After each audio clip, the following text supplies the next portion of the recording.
Morning everyone. Hello, नमस्ते, नमस्कार। मैं तमन्ना सिंह स्वागत करती हूँ आप सबका on the platform of Future Academy. आशा करती हूँ आप सब अपने घर में स्वस्थ होंगे, मस्त होंगे और अच्छे से पढ़ाई कर रहे होंगे। तो आज का वीडियो हम लेकर आए हैं आपके लिए और complete roadmap to lab assistant. तो आज की वीडियो में हम लैब असिस्टेंट के लिए जो भी इंपॉर्टेंट बुक्स हैं, आपका जो सिलेबस रहेगा और जो इंपॉर्टेंट डेट्स आपकी हैं, इन सारी चीज़ों के बारे में, जो आपको लैब असिस्टेंट के बारे में सारी इन्फॉर्मेशन रिक्वायर्ड है, वो सबको हम आज के वीडियो में कवर करने वाले हैं। तो अगर आपको लैब असिस्टेंट के बारे में सब कुछ जानना है या फिर आपके कोई फ्रेंड्स हैं जिनको लैब असिस्टेंट के बारे में जानना है, तो उनके साथ ये वीडियो शेयर करना ना भूलिएगा। तो चलिए शुरू करते हैं। तो सबसे पहले आपकी जो एग्जाम की डेट है, आपको जैसा आपको बताया कि जो एग्जाम की डेट है वो ऑलरेडी अनाउंस हो गई है, विच 2 नवंबर 2025। ठीक है, तो आपका जो एग्जाम है वो 2 नवंबर को होने वाला है। फिर हमारे पास अगर आप देखो आपकी जॉब वर्क्स कि आपका अगर लैब असिस्टेंट का आप एग्जाम देते हो तो उस एग्जाम में क्या होने वाला है, तो आपकी जो जॉब वर्क्स रहेंगी वो आपका 6 आवर वर्क डे रहेगा। मतलब 1 डे में आपको, मतलब पर डे आपको 6 आवर्स की ड्यूटी करनी है और उसके बाद में आपको वो टाइम भी दे रहे हैं to continue your future further studies. ठीक है, ऐसा नहीं है कि आप सिर्फ लैब असिस्टेंट पे डिपेंडेंट रहो। आपको अगर साइड बाय साइड और भी कोई पढ़ाई करनी है तो इसमें ऐसा कुछ नहीं कि अगर आप लैब असिस्टेंट पे करते हो तो आप कोई ऐसा बॉन्डेड नहीं है कि इसके अलावा आप कुछ और पे स्विच नहीं कर सकते। ठीक है, तो ये आपको अलग से टाइम भी देवे, सिर्फ और सिर्फ 6 आवर्स की वर्क है ना। एंड सैलरी भी इट्स गुड, लाइक 12th पास के लिए 36,000 salary is not less. Okay, next हमारे पास ये है एग्जाम पैटर्न। आपका जो एग्जाम है वो कैसे होने वाला है, तो सबसे पहले आपका जो एग्जाम है वो 2 फॉर्मेट में होने वाला है, पेपर 1 एंड पेपर 2। तो आपका जो पेपर 1 होगा, पेपर 1 एंड पेपर 2, जो पेपर 1 होगा वो आपका सब्जेक्टिव पेपर होगा। आपका जो भी सब्जेक्ट होगा, science, geography, arts, home science, इन सब्जेक्ट से रिलेटेड आपका फर्स्ट पेपर होगा। जो सेकंड पेपर होगा वो आपका होगा जीके का। और जो क्वेश्चन पेपर होगा, एक क्वेश्चन में जो पेपर 1 है वो 100 मार्क्स का है और जो पेपर 2 है, सॉरी, जो पेपर 1 है वो आपका 200 मार्क्स का है और जो पेपर 2 है वो भी आपका 200 मार्क्स का है।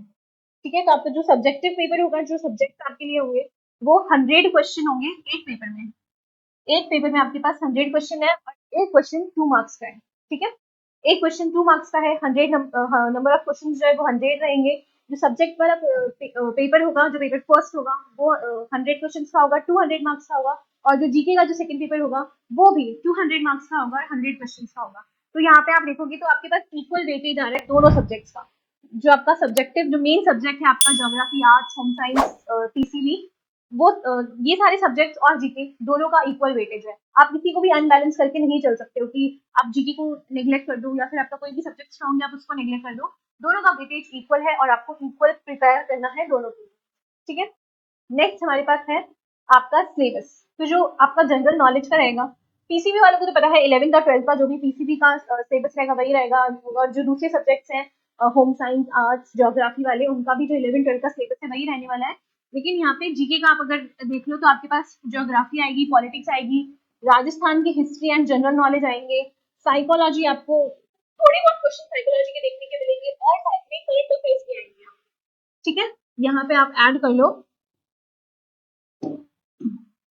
ये राजस्थान की हिस्ट्री के साथ में आपके पास करंट अफेयर्स भी आने वाले हैं। तो करंट अफेयर्स के लिए प्रिपेयर करना शुरू कर दो क्योंकि नवंबर में एग्जाम है, it's July running, almost over आने वाला है जुलाई।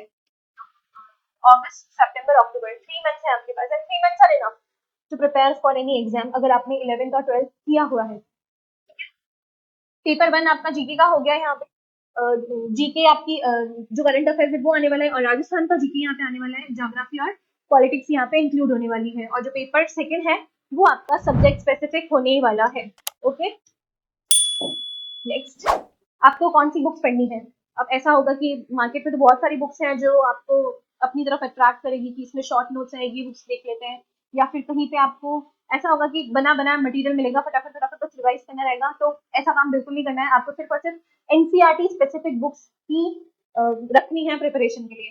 क्वेश्चंस के लिए आप कोई भी दूसरे अदर जो सोर्सेज हैं उनका आप यूज कर सकते हो। कोई नीट के मॉड्यूल्स हैं वो आप सॉल्व कर सकते हो, या कोई दूसरे एग्जाम के मॉड्यूल्स हैं, कहीं आपको कहीं पे अच्छे लेवल के क्वेश्चंस आपको मिल रहे हैं तो आप उन क्वेश्चंस को जरूर प्रेफर कर सकते हो। लेकिन अगर आपको पढ़ना है तो पढ़ने के लिए एनसीईआरटी के अलावा आपको कोई भी बुक नहीं लेनी है। सिर्फ और सिर्फ क्वेश्चन प्रैक्टिस के लिए या आप अगर मॉक टेस्ट दे रहे हो तो उसके लिए आप कोई दूसरे साइट्स पे, कोई एप्स पे आप रिलाई कर सकते हो। लेकिन जो बुक्स आपको मेन फोकस करना है वो आपकी सिर्फ और सिर्फ एनसीईआरटी बुक्स होने वाली है। चाहे वो पीसीबी हो, ज्योग्राफी का स्टूडेंट हो, होम साइंस आर्ट्स, किसी भी सब्जेक्ट का स्टूडेंट हो, बुक्स आपको एनसीईआरटी को ही प्रेफर करना है। ठीक है, जैसे मैंने आपको बताया मॉड्यूल्स आप कोई भी यूज कर सकते हो आपकी प्रैक्टिस, क्वेश्चन प्रैक्टिस के लिए। नेक्स्ट वी हैव आपका एलिजिबिलिटी क्राइटेरिया। अब अगर आपको एग्जाम देना है तो आपकी क्या एलिजिबिलिटी होनी चाहिए। सबसे पहले आपकी जो एज लिमिट है वो 18 टू 40 ईयर्स तक आपकी एज लिमिट होनी चाहिए। ठीक है, और ये रिलैक्सेशन जो है वो जब आपकी नोटिफिकेशन रिलीज होगा फॉर द एप्लीकेशन फॉर्म, तब ये कुछ कैटेगरीज में रिलैक्सेशन भी प्रोवाइड होते हैं, तो वो भी आपको मिल जाएंगे। सेकेंड, आपकी जो एजुकेशनल क्वालिफिकेशन है मोस्ट इंपॉर्टेंट, वो सिर्फ और सिर्फ आपकी 12th पास मांगी गई है यहाँ पे। 12th पास के अलावा और कोई क्वालिफिकेशन यहाँ पे रिक्वायर्ड नहीं है, कोई दूसरी डिग्री या कोई दूसरा कोर्स यहाँ पे रिक्वायर्ड नहीं है। और जो स्ट्रीम्स आपकी 12th में 11th 12th में होनी चाहिए वो है, एक तो मैथ्स होगा तो भी आप एग्जाम दे सकते हो, एग्रीकल्चर अगर आपके है तो भी आप दे सकते हो, साइंस है, फिजिक्स केमिस्ट्री बायोलॉजी यहाँ पे मेंशन है तो भी आप दे सकते हो, होम साइंस है तो भी आप दे सकते हो, और ज्योग्राफी है तो भी आप दे सकते हो। होम साइंस यहाँ पे देखो साइड में लिखा हुआ है कि सेपरेट पोस्ट, इसका मतलब है कि जो होम साइंस और ज्योग्राफी वाले स्टूडेंट्स हैं उनके लिए अलग से पोस्ट अवेलेबल है। एज कम्पेयर अगर हम लोग देखें जो पीसीबी की जो पोस्ट आएंगी वो कंपैरेटिवली ज्यादा होगी एज कम्पेयर टू हमारे होम साइंस और ज्योग्राफी के कैंडिडेट्स के लिए। तो इन चीजों का आपको ध्यान रखना है कि आपकी जो एज लिमिट है वो 18 टू 40 ईयर्स होनी चाहिए।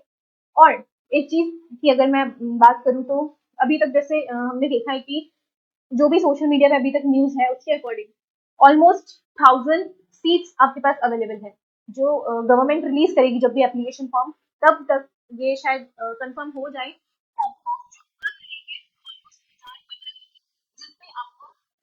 आपको सीट अलॉट होगी फॉर या जॉब अलॉट होगी आपको। ठीक है, तो अभी जो भी जैसे सिनेरियो चल रहा है कि वो जो सीट्स है वो इंक्रीज कर रहे हैं या फिर अभी तक फॉर्म्स रिलीज नहीं हुए हैं तो एग्जाम से क्या लेना देना, ऐसा कुछ नहीं करना है। आपके पास लिमिटेड टाइम है और बहुत क्रूशियल टाइम है। इस टाइम को दूसरी चीजों में डिस्ट्रैक्ट ना होके अपनी पढ़ाई पे आपको फोकस करना है और जितना टाइम है उसका बेस्ट यूज आपको करना है। तो यही तक था हमारा आज का video. With this, thank you and all the very best.